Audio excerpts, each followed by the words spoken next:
एक बार की बात है, शहर में सर्दी का माहौल होता है।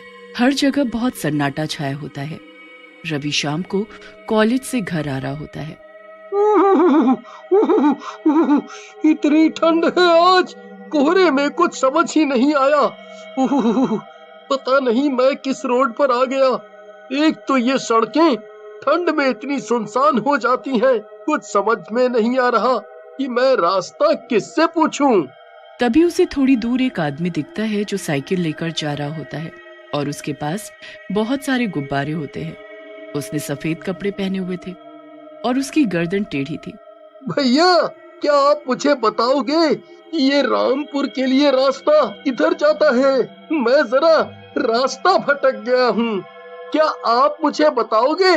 रामपुर जाना है, चलो मैं भी वहीं जा रहा हूँ, छोड़ देता हूँ, मेरी साइकिल पर बैठ जाओ। रवि गुब्बारे वाले की साइकिल पर बैठ जाता है और उसके साथ रामपुर की ओर चला जाता है। रास्ते में रवि आदमी से बातें करता है। भैया, आपका नाम क्या है? आप कहाँ के रहने वाले हो? और आप इतनी रात को गुब्बारे बेच रहे हो? इतनी रात में कौन गुब्बारे खरीदता होगा?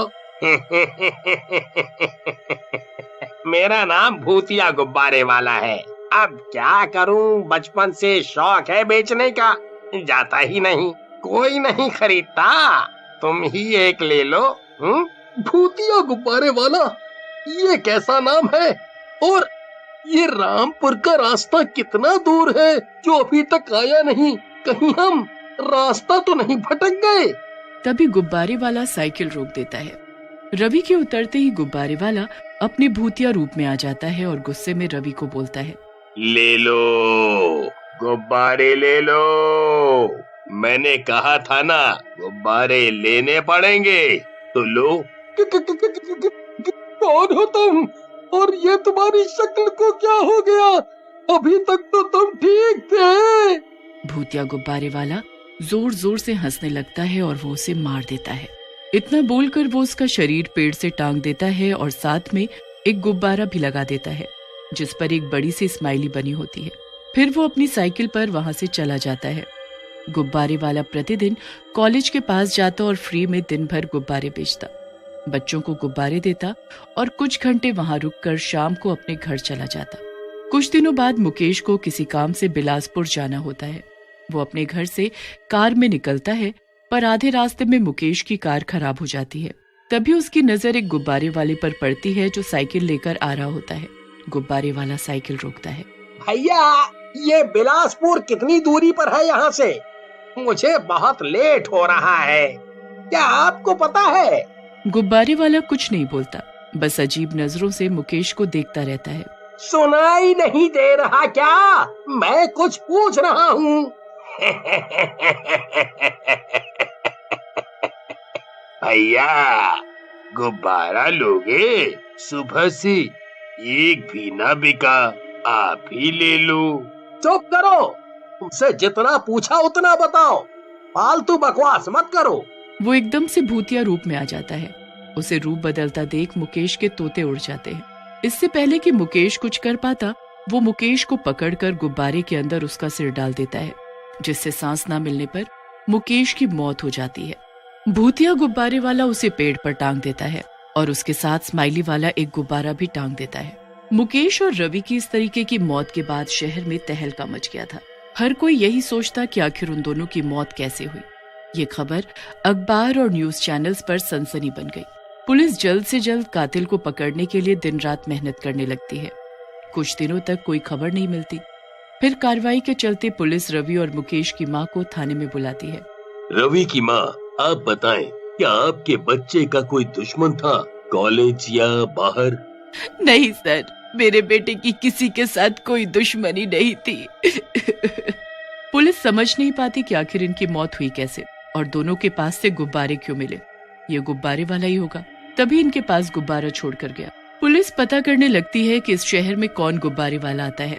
कुछ दिनों बाद पुलिस को राजन का शरीर मिलता है पेड़ से लटका हुआ। उसके पास भी एक स्माइल वाला गुब्बारा रखा मिला। लगता है ये सारी मौत का किस्सा कहीं न कहीं एक दूसरे से जुड़ा हुआ है। अभी तक की सबकी मौत एक ही तरीके से हुई है, मतलब कि इन सब को मारने वाला कोई एक ही सीरियल किलर है। पुलिस गुब्बारे वाले सीरियल किलर को ढूंढने लगती है। पुलिस को उस आदमी के बारे में पता चलता है जो शहर में गुब्बारे बेचता है। छानबीन करने पर पुलिस को एक चाय वाले से पता चलता है कि एक गुब्बारे वाला आदमी प्रतिदिन कॉलेज के सामने खड़ा रहता है। पुलिस कॉलेज में पता करती है मुकेश, रवि और राजन के बारे में। उन्हें पता चलता है कि ये सब 5 दोस्त हैं, जिनमें से 3 मर गए, अब 2 बचे हैं। अगली शाम राज कॉलेज से बाहर आता है और अपनी बाइक से घर जाता है। थोड़ी दूर पहुंचने के बाद ही अंधेरा छाने लगता है।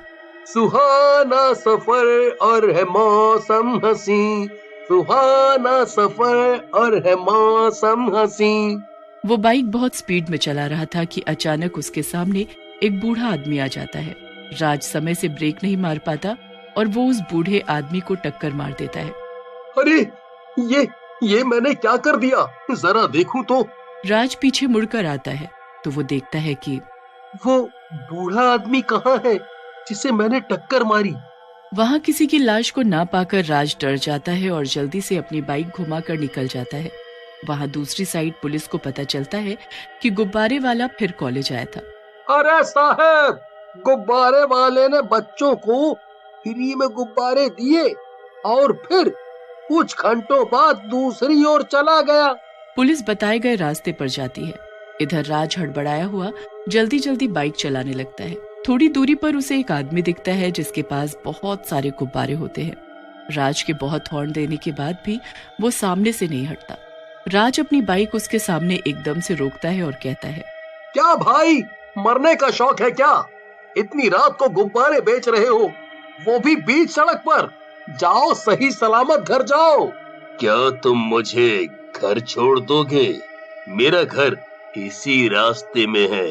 अगर तुम बुरा ना मानो तो मैं तुम्हारी बाइक पर बैठ जाऊं। भाई, आपके पास गुब्बारे हैं, इनकी हवा निकालो और उड़कर चले जाओ। गुब्बारे वाला उसे एकटक अजीब नजरों से देखता रहता है और कुछ नहीं कहता। गुब्बारे वाला उसकी बाइक पर बैठ जाता है और राज की बाइक पर गुब्बारे बांध देता है। गुब्बारे बांधते ही राज की बाइक हवा में उड़ने लगती है। गुब्बारे वाला अचानक भूतिया रूप में आता है और हवा में चलते हुए सामने आता है बाइक के और राज से कहता है, क्या हुआ? डर लग रहा है? नीचे देखो एक बार। अगर तुम यहाँ से गिर गए तो क्या होगा तुम्हारा? राज को कुछ समझ नहीं आता और वो अपनी बाइक को नीचे उतारने की कोशिश करता है पर कुछ नहीं होता। तुम नीचे जा सकते हो अगर तुम ये सारे गुब्बारे फोड़ दो, फिर तुम नीचे चले जाओगे। फोड़ो फोड़ो। राज जल्दी से सारे गुब्बारे फोड़ने लगता है पर गुब्बारे खत्म ही नहीं होते। राज का शरीर थकने लगता है। तुम मुझे क्यों परेशान कर रहे हो? मैंने तुम्हारा क्या बिगाड़ा है? हाँ, तुम सही बोलते हो। मैं तुम्हें क्यों परेशान कर रहा हूँ? तुमने तो मेरा कुछ नहीं बिगाड़ा। तुम एक काम करो, जो गुब्बारे तुमने मेरे फोड़े हैं उतने दोबारा फुला के दो, मैं तुमको पक्का छोड़ दूंगा। भूतिया गुब्बारे वाला राज को नीचे गिरा देता है और जोर से हंसने लगता है। कुछ देर बाद वहाँ पुलिस आ जाती है और वो राज को तड़पता हुआ देख लेते हैं। तुरंत एम्बुलेंस को फोन करो और राज को हॉस्पिटल भेजो। पुलिस बंदूक गुब्बारे वाले की तरफ तान देती है। पुलिस जैसे ही गोली चलाती है, गुब्बारे वाले के ऊपर कुछ असर नहीं होता।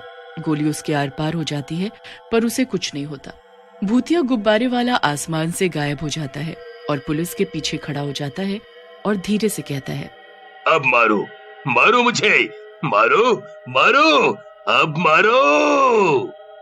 तभी वहाँ सुरेश आ जाता है। गुब्बारे वाला सुरेश को दोस्त कहकर पुकारता है और उससे कहता है, उसे परेशान मत करो, उसने जो किया सही किया। उन तीनों ने इसके साथ गलत किया था और इसने उसका बदला लिया। अगर तुम मेरा साथ ना देते तो आज मैं मुक्ति नहीं ले पाता। मुक्ति? और तुझे? और वो एक अजीब सी रहस्यमयी हंसी हंसने लगता है। पुलिस वाला कुछ समझ नहीं पाता। इससे पहले कि वो भूतिया गुब्बारे वाले से कुछ पूछ पाता, वो गायब हो गया।